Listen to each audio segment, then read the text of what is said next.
Myself Mohammad Irfan Raza.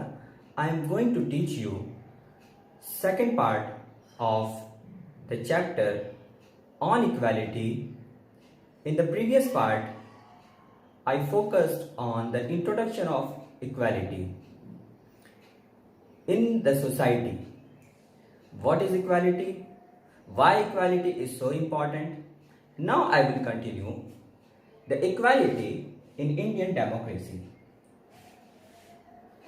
India की democracy में, India is a democracy, India एक democratic country है। यहाँ पे इक्वालिटी को किस तरह से गवर्नमेंट इंश्योर करती है? First of all I would like to say that there are provisions of Indian constitution which ensures equality in Indian democracy. Those provisions are: every person is equal before the law. Every person is equal in the eyes of law is ensured by our constitution. क्या मतलब? कि कोई भी person, चाहे वो किसी भी religion का हो, कास्ट का हो, क्रीड का हो, रेस का हो, किसी जेंडर का हो, किसी प्लेस ऑफ बर्थ का हो, वो कानून की नजर में he is equal before the law. He is equal before the law, weather he is rich, weather he is poor. चाहे वो राष्ट्रपति हो या एक गरीब मजदूर या किसान हो, वो कानून की नजर में बराबर है. Now come to the second provision. दूसरा प्रोविजन क्या है? No person can be discriminated against. किसी भी इंसान के साथ, किसी भी शख्स के साथ हम भेदभाव नहीं कर सकते, भेदभाव नहीं कर सकते. फिर वही चीज है जो मैंने पहले बताई कि चाहे वो किसी रिलीजन का हो, कास्ट का हो, क्रीड का हो, किसी भी तरह की आइडेंटिटी का हो, वो कॉन्स्टिट्यूशन की नजर में इक्वल है. कॉन्स्टिट्यूशन की नजर में यानी कि कानून की नजर में बराबर है. थर्ड पॉइंट हम जो देखते हैं, access to all public places. अब वो किसी भी मजहब का हो, किसी भी तरह की आइडेंटिटी का हो, कैसा भी शख्स हो, उसको किसी भी पब्लिक प्लेस पे जाने की पूरी इजाजत है, उसको यूज करने की पूरी इजाजत है. Public place for example restaurant, hotels, airports, railways, उसके अलावा पब्लिक वेल्स हों, उनको इस्तेमाल कर सकता है. पार्क्स हों, उनमें घूमने जा सकता है. इन सब के बेसिस पे किसी भी तरह की उसको डिस्क्रिमिनेट किसी भी तरह से नहीं किया जा सकता. किसी भी तरह का उसके साथ भेदभाव हम नहीं कर सकते. उसके बाद हम देखते हैं कि कॉन्स्टिट्यूशन ने एक प्रोविजन जो दिया है, फोर्थ प्रोविजन क्या है उसका, कि अनटचेबिलिटी को एबॉलिश कर दिया. अनटचेबिलिटी क्या है? अनटचेबिलिटी कि हमारे यहाँ कास्ट सिस्टम जो चलता है इंडियन सोसाइटी में, इसमें पहले क्या होता था, जो लोअर कास्ट के लोग होते थे उनको अनटचेबल समझा जाता था. अपर कास्ट और लोअर कास्ट में एक बैरियर था. कॉन्स्टिट्यूशन ने उसको एबॉलिश कर दिया.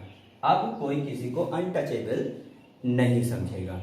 अब सब लोग बराबर होंगे. Now we will see that what are the government efforts to ensure constitutional equality.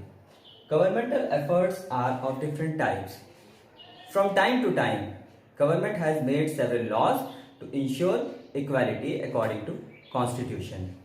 And several programs and schemes have been implemented by the government to ensure equality and give the poorest of the poor their due.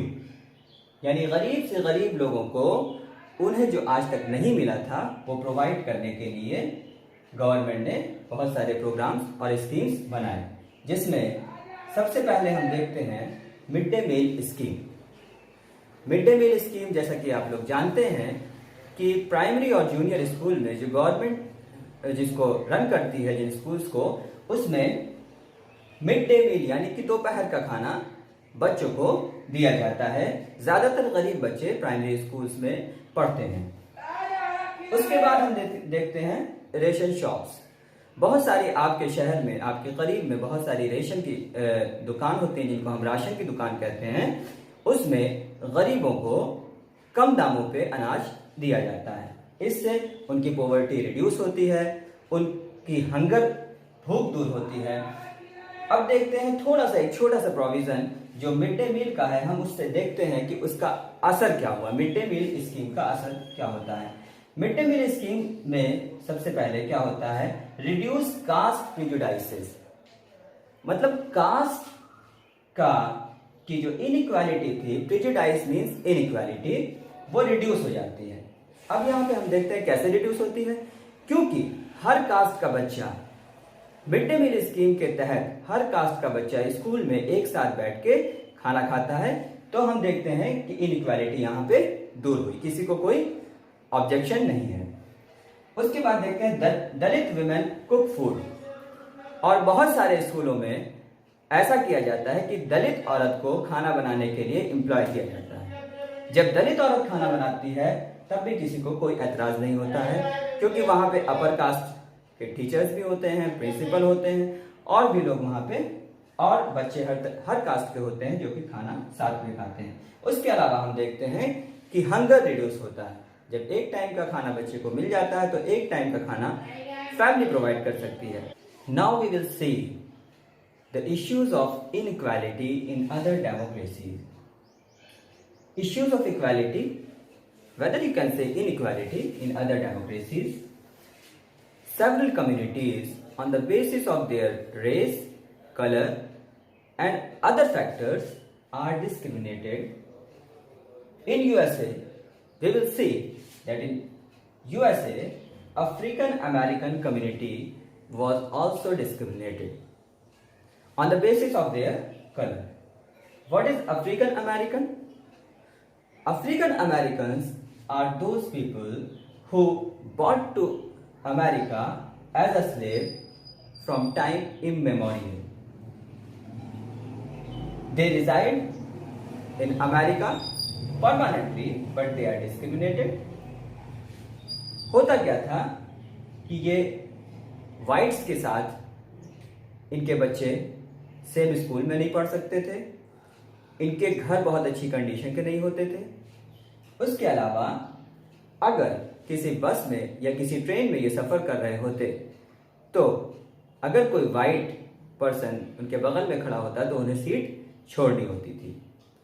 One event was occurred on 1 December 1955 when Rosa Parks, one lady, was coming from her duty. She was very tired, so she didn't left her seat because of white person, and she didn't give her seat to a white man.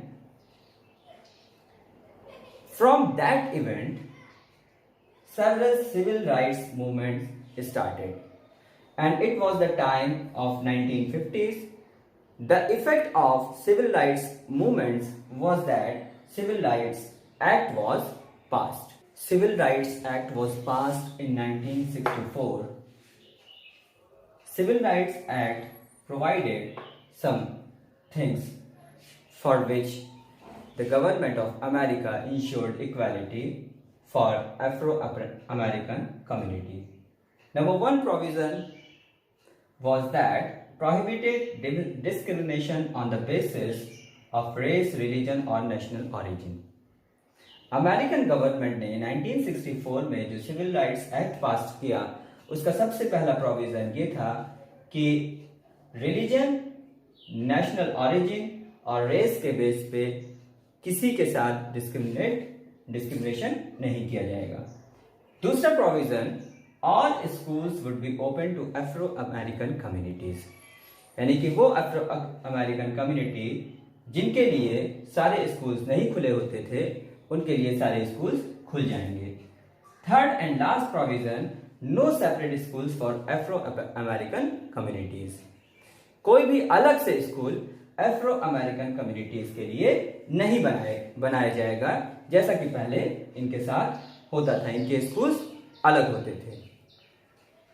यहां पे देखने वाली बात है कि whites और blacks में बहुत ज्यादा डिफरेंस था। व्हाइट्स के साथ ब्लैक्स के बच्चे पढ़ नहीं सकते थे, उनको किसी भी तरह की फैसिलिटी नहीं मिलती थी। उनके लिए उस तरह के स्कूल्स होते थे जहाँ पे जो गवर्नमेंट स्कूल्स होते थे और उनमें फैसिलिटी बहुत ही कम होती। At last I will explain the challenge of democracy. Some basic problems are there for which country cannot be counted as democratic, and ideas of democracies need expansion. Democracy का जो आइडिया होता है उसको day to day individuals और communities उसमें expansion करती रहती हैं और उसमें एक्सपेंशन की जरूरत भी है। Third point is that struggle for recognition of equality. Her community, her individual struggle करता है इक्वालिटी के रिकग्निशन के लिए। तो हमने देखा कि इक्वालिटी का इश्यू हर जगह है, इक्वालिटी हर किसी को चाहिए और इक्वालिटी के लिए हम हमेशा स्ट्रगल करते रहते हैं। तो आपको कैसा लगा ये टॉपिक? अगर पूरा समझ में आया हो तो कमेंट करके मुझे बताइए। अगर कोई भी इसमें प्रॉब्लम हो तो ज़रूर बताइए। Please like, share and subscribe my channel.